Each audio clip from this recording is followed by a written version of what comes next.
maybe a minute or two early. So thanks for being here. Nobody's yet, but that's okay. We'll get there.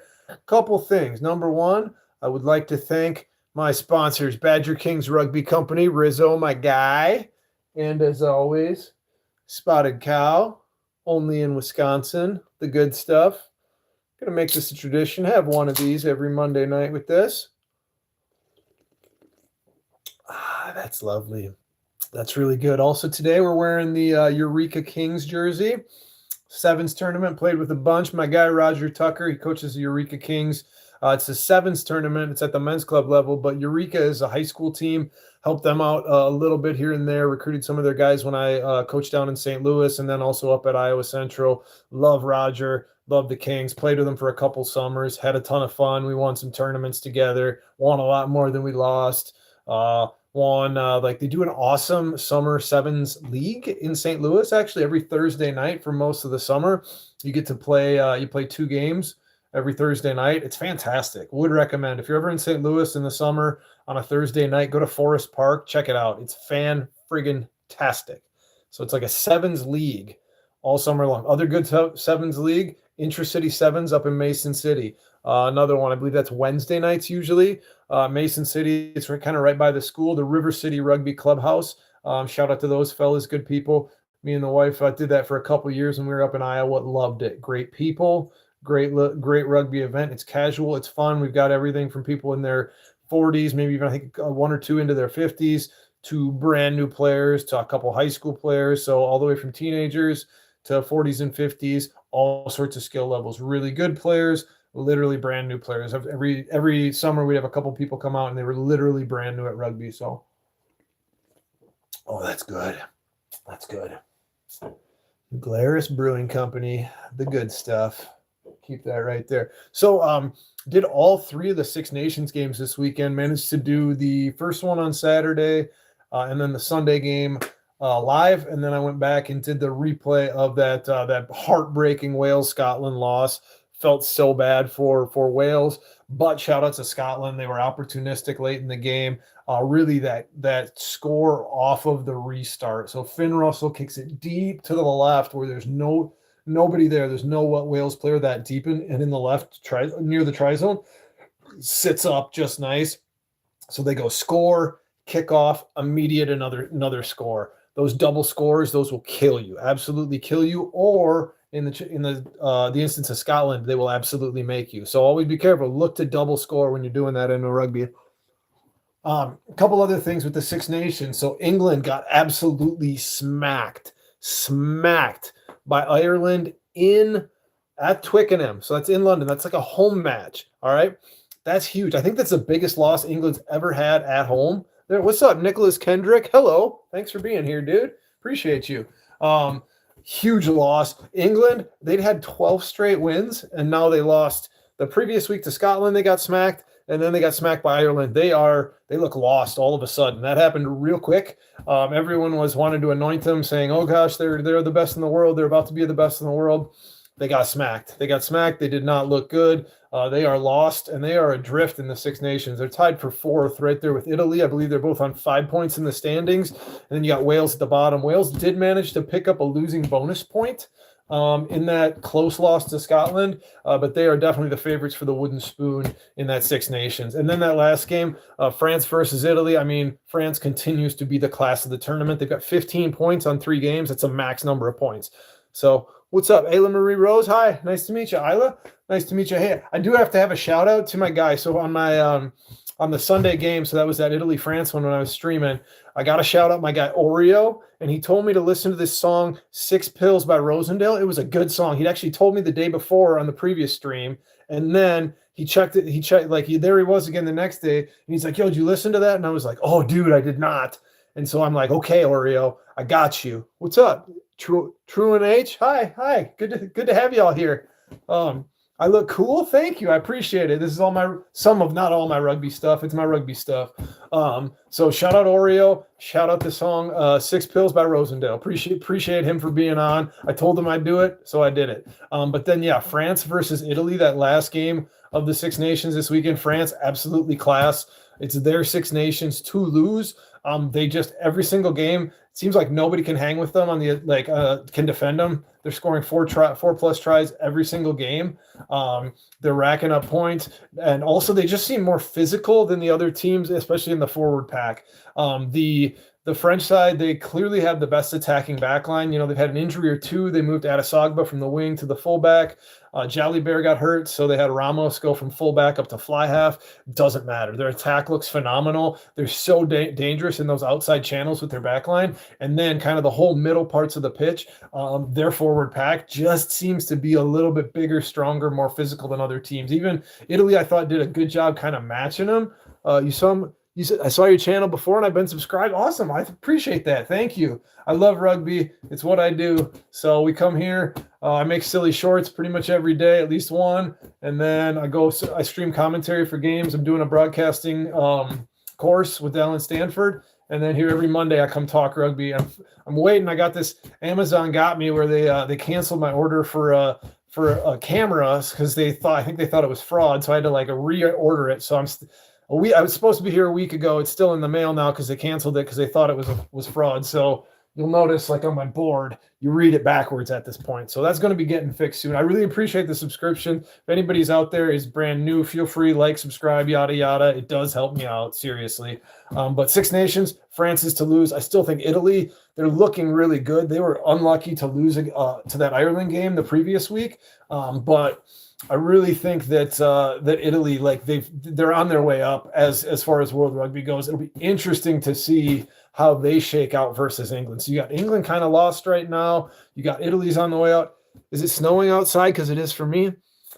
It wasn't when the sun went down, but I think it's tomorrow is when we're getting snow. I'm in Wisconsin. I didn't see any. It wasn't when the sun went down, but I've been inside for about an hour and a half, 2 hours now. So there's a chance it is by now. I think I saw it's mostly coming tomorrow around us, but we got a lot of snow a couple days ago, or before the weekend. I think last week, Friday morning, Thursday night, Friday morning, we got a bunch of snow. But yeah, I think France is to lose. I think England, Italy, that's which one's going to finish higher? Because England, they're kind of lost and fallen off after a 12-game win streak. They've lost 2 on the trot. Then you got Italy, who's really seems like they're punching through. I said I think Italy wins at least 2 games out of 5 in the Six Nations. They got 2 more. You'd think they beat Wales, probably. Is that a football? No. This is a rugby ball. Rugby's what I do.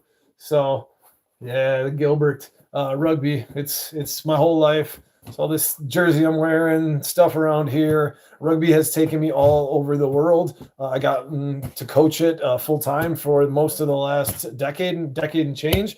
But I had my first baby, and I moved back to Wisconsin so we could be closer to our family, me and my wife's family. She's also a rugby player, and she's a better rugby player than I ever was. But I was a pretty good rugby coach. I still coach. I do a little coach consulting. I help a few college teams, helping 2 club teams here this spring. I'm actually going to be playing this Saturday in La Crosse, Wisconsin. They got Frozen River 10s, they call it. It's going to be at some park, Sky Harbor Park in La Crosse. So we're going to be playing rugby in the snow. Yeah, I'm excited about it. It's going to be the first time playing for me since early November. It's the last time I got to play. So first time in about 2.5 months that I'll get out there on the field. So I'm really excited to play this weekend. And I'll be playing with the Eau Claire Orcs. Those are my dudes. I went to school at UW Eau Claire. A bunch of my former teammates kind of helped found that men's club there. They've been around for a couple of years. I'm really excited. I've gone up and helped coach them a little bit. I played with them twice in kind of non-league games. Love those guys. Really excited to get to run with them again this weekend in La Crosse. So anybody in Western Wisconsin, if you're close to La Crosse, I believe first game kicks off at 10, and I think we play La Crosse, the hosts, in that first game. And that's going to be going from about 10 a.m. to around 3:30 p.m. Sky Harbor Park in La Crosse, Wisconsin. So excited about that. From Six Nations. I've seen some college rugby's been kicking off in the Midwest as well. So my old team was Iowa Central. They were out in Nebraska playing indoor. So some of these colleges that have indoor, their football training facilities, they've been hosting some rugby tournaments. So I saw Iowa Central finish second at Cornhusker Sevens out in Lincoln, Nebraska. I think that's in Lincoln, Nebraska. This past weekend, shout out to the Tritons at Iowa Central and Fort Dodge. And then I believe the Hawkeye Classic on the men's side is going to be this weekend. So I think Iowa Central will be at that again. University of Iowa, a number of Midwestern schools will be at that. I think Wisconsin, I think maybe Minnesota are going to be at that. That's going to be at Iowa City this next Saturday. I believe that's at the Hawkeye Recreation Center. So it's like their indoor football training facility. And then like that's what else they got there, like tennis. I think it's one of the weight rooms for the students. So that's going to be going on in Iowa City this weekend.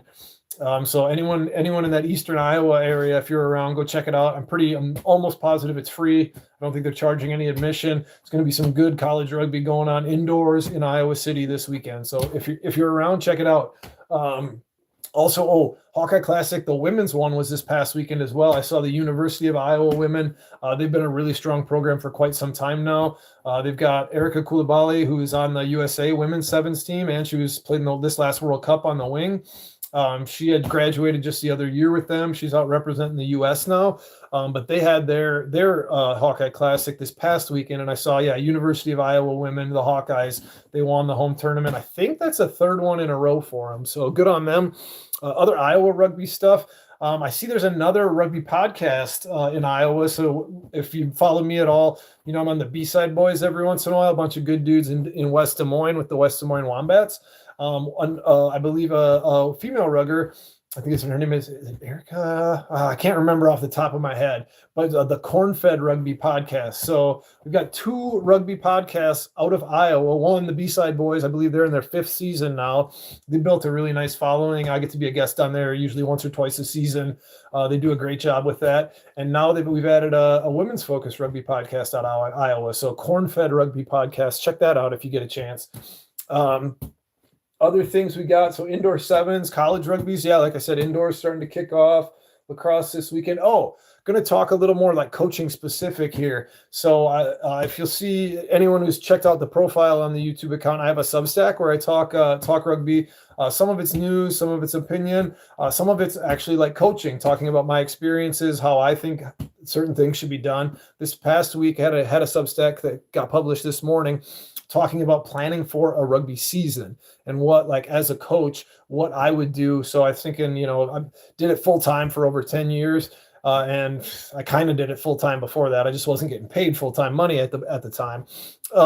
But going into a season, I want to set goals and I want to plan the season as much as I can before the season starts. So that first with the goal setting, I always want to be realistic. I have seen a lot of times where everybody says at the start of the season they want to win state or they want to win their conference. Hey, thanks for subscribing, dude. Nicholas Kendrick, you're the man, dude. Appreciate it. So at the start of the season, and this goes for other sports as well. A lot of teams are like, we're going to win the conference, we're going to win state, we're going to win a national championship and stuff. That's great. Do you have the ability to do that? Okay. So think back, what have our past performances been? How talented are we? And this is mostly for coaches, but also if you're a player, think about how much talent you've actually got on that team. You want to set realistic goals. You want to push yourself. You don't want to say, oh yeah, we want to win a game or two. If you know you can win a game or two, but don't say, hey, we're going to win state if, maybe you've never finished better than 5th or 6th and you're not really any more talented or you don't have a bunch of new players or anything. Like, be realistic. Put your goal, just think of what is we should be able, if we have a good season, we can do this, and then set that thing maybe one higher. So always we want to be realistic. We want to set good goals, but we want to set them, we want to push ourselves, but not be like way up in the clouds. What I often see too much is teams set that crazy goal, like we're going to win state, we're going to win a national championship. And then they have a couple of tough matches. Maybe they get a loss early. And then all of a sudden morale like tanks. Or you think about the casual players who just joined your team. They were like, yeah, we're going to win state at the start of the year. And then they were like, we're not that good. What the heck? What am I doing? And then people flake off. So number one, the players will be like, well, crap, we know we're not going to win state now. So what's the point of trying? Terrible attitude. You don't want to have that attitude. All right. But we want to keep those goals achievable, and we want to keep morale up, and we want to recruit. So for other than teams that we can push for a conference, a state, a national title, what I like to say is have a lot of your goals focus more qualitatively and have them be on recruiting, on having a lot of fun, on retaining players, on maybe winning that big game against that rival that, it's always a close game. They beat us, we beat them. We definitely want to beat that one school that we always struggle with or whatever. Want to set that, like those goals, but really focusing on fun, safety, fundamentals, new player recruiting and retention, like those are the things that are going to ultimately, maybe not this season, but in another season or two, those are the things that are going to push you as a program forward and make you better. And then maybe like 2-3 years down the road, okay, now we're winning state championships or we're competing for them. Now we're competing in the playoffs and maybe we can win a national title. So unless you know you've got a stacked squad where it's realistic that, yeah, if things go our way and we stay healthy and stuff, we can win conference, state, nationals, whatever, like focus on getting more players, focus on making sure the players you have are developing, having fun, playing a physical, dangerous game safely, and the results will take care of themselves. You want to build that base, okay? So that's another thing with American rugby.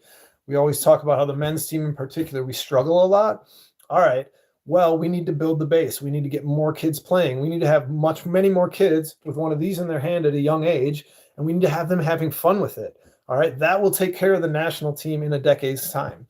Back to Italy and the Six Nations and them being really competitive now. All right, about 10 years ago, the Italian Rugby Federation decided they're going to invest in their regional academy system. They're going to get their best players together in a couple locations. So that's, I talk about a lot, density of talent. So we're going to get the talent together in a couple locations. All right, we're going to get them playing a lot of good matches and with the best players early.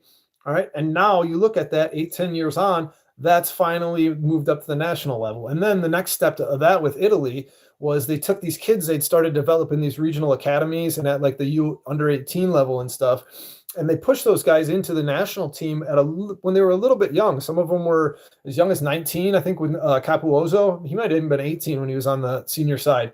And a lot of the guys that he came up with, when they were 20, 21 years old, they were getting senior national team caps. And they took a little bit of a licking for a couple of years. That's to be expected. But you know what?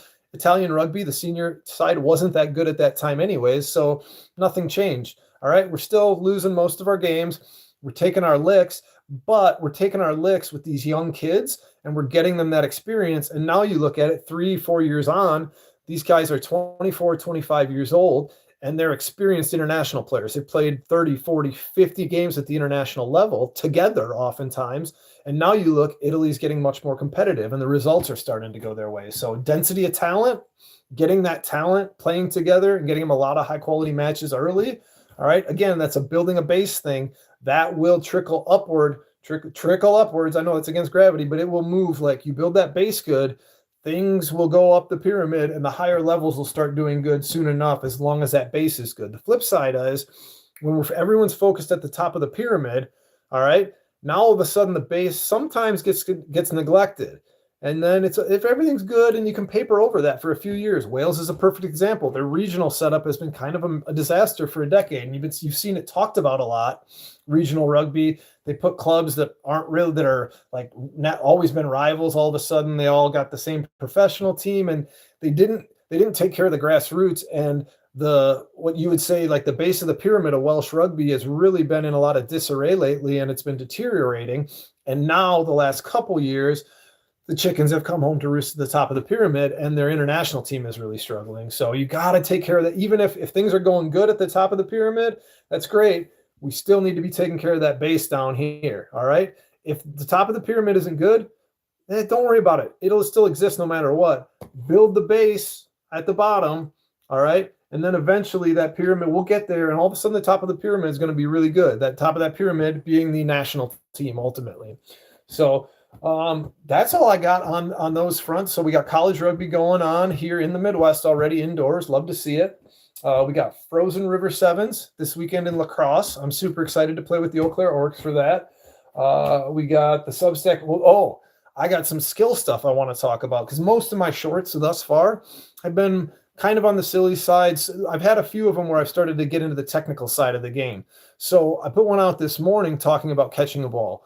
All right, a lot of people, the first thing we cover at the start of the season, the first practice and stuff is all about passing the rugby ball. But what comes even before passing a rugby ball is catching a rugby ball. And what I see even at the college and even elite level, I've coached an All-Americans team. I've coached a lot of college players that went on to be professionals and stuff. But what I see a lot is sloppy handwork with the targeting. If you don't catch the ball, you can't pass the ball. We got to catch the ball before we pass the ball. So I always like to start, again, if you're talking about the bottom of the pyramid, the foundation of everything, even before we're worried about passing, we should be worrying about catching. That comes down to good eye targeting, good awareness of where that ball is coming from. All right. And then a good target. All right. Sometimes, a lot of times we get this one hand up, or our hands are all over the place. Or if this ball's coming from this direction, I see this constantly where players, like, we're reaching out, we're catching this ball across our body. Like, the ball moves.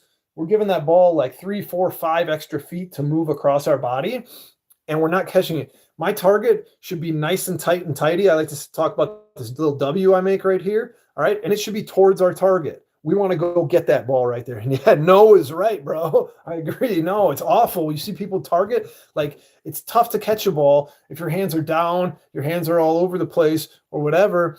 It's really tough to actually go get that ball. But if I'm ready early, I got my target good, it gives a passer something to like really focus on it. Okay, there's the target. That's where I'm going to put the ball. You're more likely to get a good pass if you've given a good target and you're communicating. And then the flip side, go get it. Like, go get it. If this ball's coming from this side to me, I don't want to wait until this ball comes way over here and you let it, on a windy day, that ball's going to move some more. All right. That's an extra half second before I catch it, that the defender closes the space on me. And now all of a sudden I'm under pressure, rather than if I go get that ball right here, I go be proactive. I finish onto the ball. The ball's in my hands sooner. All right. The ball's in my hands. Now I've got an extra step on that defender who's trying to tackle me. I'd recommend that you shave your beard. Shave my beard. It's getting way too long and it might strangle you at night. Not yet. You're not wrong, though. Yeah. No, I like it. It's cold right now. This keeps my face warm. And then I wear a hat on this bald head and I stay pretty warm. I think we got maybe another month before it might strangle me. We're getting there, though. I don't know. Good thought. I appreciate you looking out for me. I always want to be safe. That's what friends do to friends. Back to catching the rugby ball. Target at where the ball's coming from. Good eye contact with where it's coming from. And then go get it. Go send the hands at the ball. I always say you can go play the ball. That means go get it, go meet the ball. Or if you go let the ball come to you farther away, you can get played by the ball. And the flip side of that is you're also allowing more defensive pressure. When the ball is in the air, the ball is going to go where it's going to go. So I've said on some of my other videos, constantly as a coach, I'm talking about it. When the ball's in the air, especially on a long pass, all right, I can be really aggressive with my defensive line speed because I know that ball's going where it's going. It's not suddenly going to change directions in there. As soon as it's in hands, okay, now I have to break down. I have to be a little tighty with it, all right? Once it's in somebody's hands, they can do things. They can change directions with their feet. They can pass it to the next person. They can drop it down and kick it. They can do a lot of things with that ball once it's in hand. But when that ball is in the air, that ball is going where it is going. All right. So defensively, especially on a long pass, that's where we're going to be really aggressive, come off that line, close the space, and you can get up in that ball receiver's face. And especially, too, if they've got a bad target, if they let that ball come all the way across them, all right, cool. That's another step for you as a defender. You can get up in there, close them down, make them uncomfortable, make a big hit. Other things with catching a ball, and kind of like this, let it go across your body versus go get it. If I go get the ball over here, I'm ready to just move it right across and pass it immediately. If I let this ball come across and I catch it over here, now I got to come reset it and pass it, and then to pass it. I see this constantly with young rugby players. They let the ball come to them and then they cock it. Like every time they pass, they can't just catch and move it and pass, which is what you should be able to do. But what I see is they catch it and then they set it and then they pass it. Same thing. You're giving the defense more space, more time to get up in your face, make a big hit. If I can catch it here right across, the ball's in my hand for 1 second max. Like that ball moves. It goes quickly. Okay, now the ball goes all the way across my body. That's an extra 1 step, 1 second for a defense to get in my face. Now I got to bring it down and cock it. And then I've given that defender at least 2 extra seconds and at least 2 more steps. That's the difference between me cleanly getting the pass off and it's in the next dude's hands and I don't get touched versus I'm getting smashed right as I'm making that pass, or I'm getting smashed right before I make that pass and now the ball's on the deck and I've knocked it on. So that those hand skills, it all comes like target, make that W, go get that ball. Make that W, go get that ball. We should move it immediately across our body. We should not be having to cock it back down, whatever. We're losing time. We're losing space. Rugby's a space game ultimately. So we want to maximize on attack. We want to maximize the space. We want to move the ball into space. Flip side, defensively, I want to minimize the space for the attack. I want to shut that space down as quickly as possible. And wherever possible, I want to smash somebody and set them back. So simple things. Rugby is a simple game, not necessarily an easy game. If you can do rugby things very simply, you can do the simple basics. Catch the ball, pass the ball, make your tackles, be there in ruck support, set piece, scrum, line out. You do those simple little things very well, it's great rugby. Even at the international level, well, the problem I often see is players watch highlights and they see that really cool play. What you'll gain if you actually watch full matches and you see what players do off the ball, you'll see what led to that play. So if you're someone who's young, you want to get better at rugby, I'm imploring you, watch a full rugby match and pick a player at your position who you know is very good, who you hear, oh yeah, he's one of the best in the world or whatever, or he's a great player. Watch what they do during the whole match. Watch how they set themselves up off of the ball so that they're in the right spot. Because we can watch a highlight and we can say, oh, wow, that was awesome. That was a big hit. That was a great run, great try, whatever. You never see the buildup. That great play does not happen if that player is not putting themselves in a great position off of the ball. And that great movement off of the ball, that's a rugby IQ thing, okay? That's also a vision thing. So there's only really 2 times where we should be only focused on the ball. That is if I am defending the ball, so the ball's in a ruck, or I know that's my player that I'm defending and the ball is in their hands. At those points, I'm locked on that ball, all right? Flip side, right as I'm about to receive that ball in attack, or if I'm like that scrum half, like right before I get that ball, yes, then my eyes should solely be on the ball. Otherwise, it's always ball and back up, or defensively, or even in attack. It's the people next to you as well. So it's almost like a constant triangle. If I'm not directly defending the ball right now, or I'm not right about to catch or play the ball, I should always be making a triangle with what I'm doing. So like ball awareness, I always know where it is, and I'm always checking back to it every minute. But then I'm also looking, am I talking to the people on either side of me? And then what's in front of me? So if I'm on attack, I'm always with that off ball movement. I'm looking to move myself into space, and I'm talking with the guy either side of me, talking about what I'm seeing, and we're always trying to move to the space where the defense is. And then we're checking back with the ball. Maybe we're talking, hey, we're ready for the ball. We're talking, we let that player know ahead of time that we want that ball and that we're ready for it. But we're never just standing there away from the ball, staring right at it. The only time to just stare right at the ball is don't have situational awareness. Dude, spot on. I agree with you. Massive problem with American rugby, to be honest. Like what I'm talking about right now with the like staring at the ball, I have massive struggles coaching American kids to look anywhere else but right at the ball, both on attack and in defense. Constantly, you look down the line, either in attack or defense, and everyone's head is like right there. There's no that awareness of what's in front of them. So that's like situational awareness isn't like literally, am I moving myself into a gap or am I in a good position defensively? Or also situational awareness, where are we on the pitch? Where are we in relation to the sidelines? Do I have support with me? Do I want the ball by myself when I got 2 blitzing defenders against you? Elliot, I think you're freaking spot on there, man. And it's a big problem in American rugby. Also with American rugby, I notice lack of chat.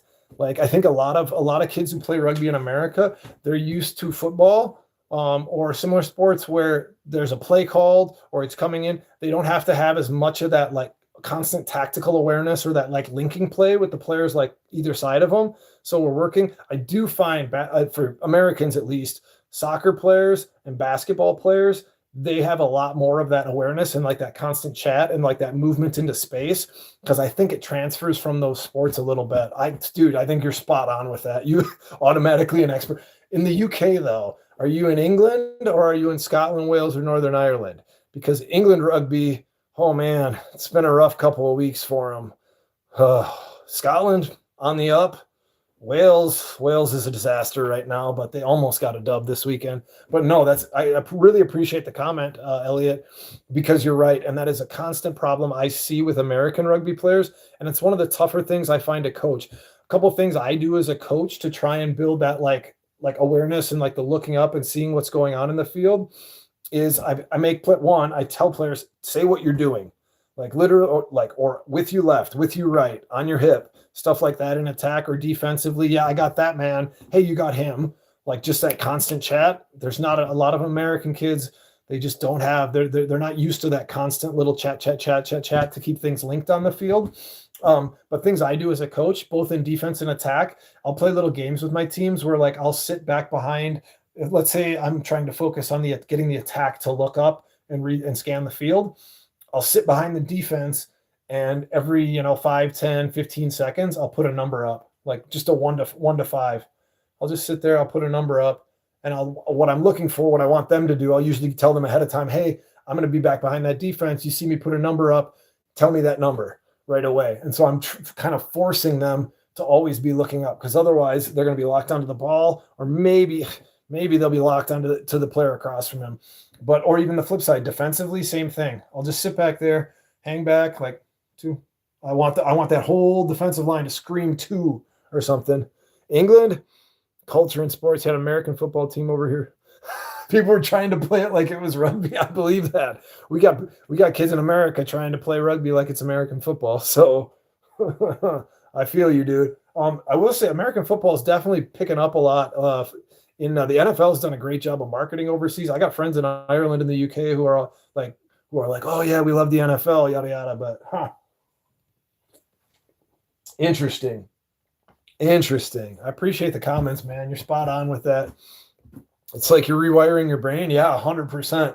I played football as a kid, and then like every once in a while you'll go out and you play like touch football or whatever. I'm always looking to like throw a rugby pass. Well, blocking what? Huh? Who's doing that? Interesting. No, it is a rewiring of the brain. As a coach, I'm always having to find weird little tricks like the number thing. The other one I do too is color cones. So sometimes, I got a bunch of different colored cones. And what I might like to do is I'll tell them, okay, I'm going to just every once in a while, you see me drop a cone, say the color. And I might move around the pitch as I'm doing that. And so I'm just constantly like, I'm making those players like be aware of me moving back behind the attacking line or the defensive line. And then I'll just drop. So drink water and stay hydrated. Yeah, I'm in Wisconsin though, and we drink beer and Spotted Cow. I got the water here next to me. I had the water before I started, but we're in Wisconsin, so I drink Spotted Cow. You're not wrong though. Water is the key to life. Always stay hydrated. But no, as a coach, like trying to like not really trick players, but make them think creatively or add that one extra element to what they're doing. So okay, I'm forcing them to look up and see the other thing. I'm forcing them to talk to, or the other thing I'll tell them, sometimes with the number thing, I'll say, hey, especially in a defensive line, this works really well, because a lot of times it should be like ball, the man I'm marking, and then I'm chatting with these guys either side of me. Ball, man I'm marking, chatting either side of me. I'll tell the players into Ween. Oh yeah. Yeah, I did watch the Six Nations this weekend. Yep. What do you want to talk? I talked about it early in the stream. Hey, yeah, go to sleep, Elliot, man. I appreciate the chat, dude. Thanks for being here. Like, subscribe, yada, yada, yada. Yeah, ask me about the Six Nations. At the start of the stream, I covered it. I do commentary for the first couple. You too, Magawara Drox. You have a great day. But I'll have them with the numbers. I'll tell like the defensive line, okay, if you're in the defensive line, every once in a while, I want you to put a number to your left or right. And so they'll do that same thing. I say just 1 to 5, just put up a 1. So they'll be like here. And so if I'll put with my right hand, I'll just go like number 2. And then the person to their right, they'll notice, and they have like 3 seconds or something. It's like, okay, if the person to like either side of you, they put that number up, you say that number to them. Yep. I definitely, what do they think about England losing 2 in a row? Man, I think they're like, that's like a disaster. Like I thought I had picked them to beat Scotland. Scotland always plays their best rugby against England. So I guess it wasn't a shocker, but I really thought George Ford played phenomenal in his first game. Oh, by the way, I saw it before, Band Ween. I like him. Bananas and Blow. It's a good one. But I really feel like they kind of like, I thought George Ford, I thought he looked as good as he's looked in a long time as an attacking 10 in that first game. And they've just looked shell-shocked. Defensively, they've given up way too many line breaks. They don't look like they're playing with confidence, to be honest. You could see that first 15 minutes where they were just getting pumped by Scotland. They look like deer in the headlights. And it's like ever since that first 15 minutes against Scotland, it feels like a bit of their identity, and they're like clearly their confidence. You can see it in their body language, and you can see it just like the looks in their eyes, the way they carry themselves around the pitch. You know, Ellis Genge has had a few rough games. He's usually a guy who plays with a lot of confidence and a lot of edge to him. And you just see the England team just does not seem, it seems like that first 15 minutes against Scotland, where it was like try, penalty, all of a sudden they're down 15-0. It's like it broke their brain and it broke their confidence in what they're doing as a structure. I do think, you think England will get it together. They won 12 in a row coming into it. That first Six Nations game, that was their 12th win in a row. And I feel like the English media was talking like, oh my gosh, could this be the best team ever? Are they ready to beat South Africa? And I was like, yeah, I don't know if they're that good. And then that start of that Scotland game, it was just like, boom, they're under the pump. They're just getting smashed. They're down 15-0. They'd have a little something go right. It just seemed like they're like gaining a toehold in the game. And then no. And then something bad happened. And then I think when George Ford he had that drop goal attempt in the second half of that Scotland game. It was the same thing. It was like they were playing decent for a while. It seemed like they had some things going. And then all of a sudden, Ford gets that drop goal knocked down, and it's Hugh Jones is off for his second try. And it's like the game was over at that point. Like you saw them like they were getting a little, and then it was over. So I think England I think I saw an article or two about it. I think George Ford was saying how, we're going to have some tough conversations. We got to get back to what we were good at. I think he's spot on. It was interesting. I thought England made some subs really early in that game. I think it was Stewart came off. He got carded. And then they brought Marcus Smith on straight away at 15. You had Cowan Dickey went off in the first half. So some of that was, I thought I duked yet today. Yeah. Oh yeah. First thing in the morning, drink a cup of water. Good to go. A lot of times, I saw that several times in the Six Nations actually this weekend, like tactical subs before halftime. Like usually in a rugby match, if you're getting subbed out tactically before halftime, you are messing up. You're messing up bad. But I will say, spot on to Borthwick. I thought that, Cowan Dickey, he had some absolutely terrible line-out throws. And Jamie George is just like, he is an absolute, like he just throws dimes there. And so it made sense from a tactical perspective. I don't blame Borthwick for doing it. I just think England got to like kind of find their confidence again. They need a good half of rugby. They need a good 30 minutes. They need to get a lead in the game again. And I think you'll see England back to being really competitive. If, based on recent, like what you're seeing in the short term, like I don't see England. I don't see them beating France.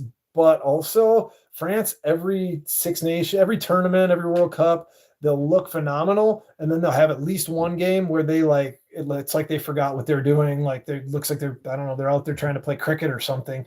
And they like have no idea. I could see that happening in that France-England game. That's another one. Like Scotland always plays really well against England. I think England a lot of times brings their A game for France. I could see if France is going to lose a game in the Six Nations, I think it's going to be that game against England. So I'm definitely looking forward to that one. Other tactical substitution things, talk about Ireland turning it around. So they got whooped by France in the first one, and then they were fortunate to only be down 10-5 against Italy in that second match.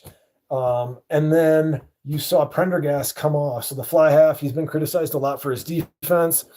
Didn't feel like Ireland really were looking like they were clicking an attack there for the first. Which country smells the worst to play against? Ooh, let me think about that. Smells the worst.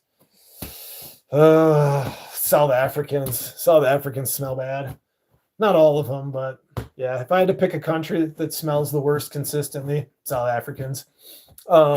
But then they brought Crawley in for Prendergast early second half of that match against Italy, and immediately the Irish attack looked like way better. No deodorant. I don't think they wash their rugby shorts like every game or something. Just a little bit feral down there. Yeah, I don't know. I've met there's a lot of front rowers in the States here that they got some smell issues.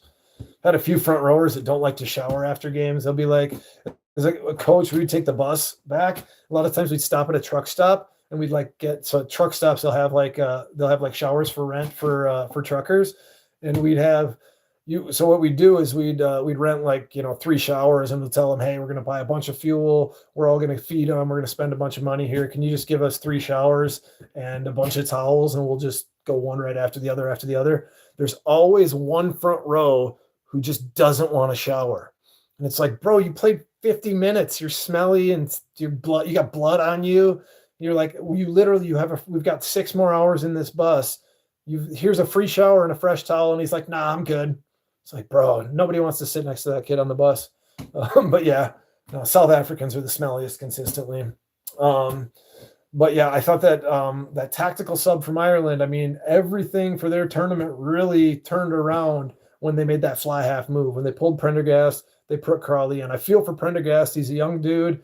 He's had a lot of criticism of his defense overall. I don't think he's a bad player, but also something wasn't right. They weren't clicking. Everyone's talked, Ireland has a lot of injuries and whatever. As soon as Crawley came on the field, that Irish attack and just the confidence of the whole team, it just sharpened up.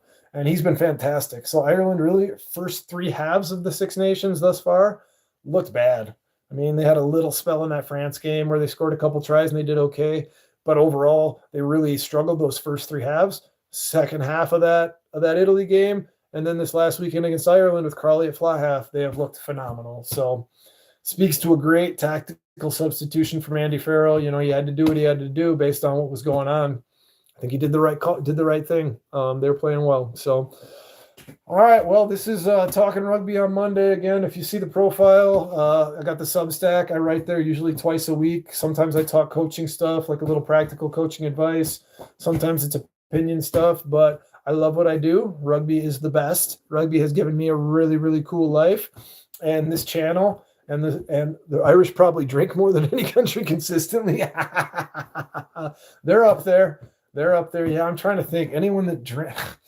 I don't know, Wisconsin, just if I'm speaking of in America, Wisconsin, where I'm right now and where I'm from, of the states, we drink hard, but there's a lot of states and we're a different compared to most states. Yeah, to be honest, I would say the Irish probably hit the piss harder than anyone else in the world consistently. I haven't met too many sober Irishmen. But again, the channel, right now, it's mostly fun shorts. I do a little bit of I do the commentary on the live Six Nations matches. It's a bye week in the Six Nations, so we'll be off. I might see what I can do as far as a professional match. I think I can do some top 14. We'll see what's on Sunday because, again, this Saturday, I'm going to be playing in La Crosse, Wisconsin, playing a little tens in the snow with the Eau Claire Orcs, which I am super, super excited about. But that's all I got. Like I say in the profile, I got the Substack. Questions in the good chat tonight. Appreciate it. I'm here every Monday night at this same time. It's 8 Central Standard Time, talking a little bit of rugby. If anyone's got any more questions, I'm going to stay on for 1 more minute. And if we ain't got no questions, I got to get going. I got an early day tomorrow. So appreciate y'all. Like, subscribe, etc., etc. Every Monday night. Most of the Six Nations games I do live. If I don't do it live, I end up doing the commentary. Like I'll watch the replay. We watch it on Peacock here in the States.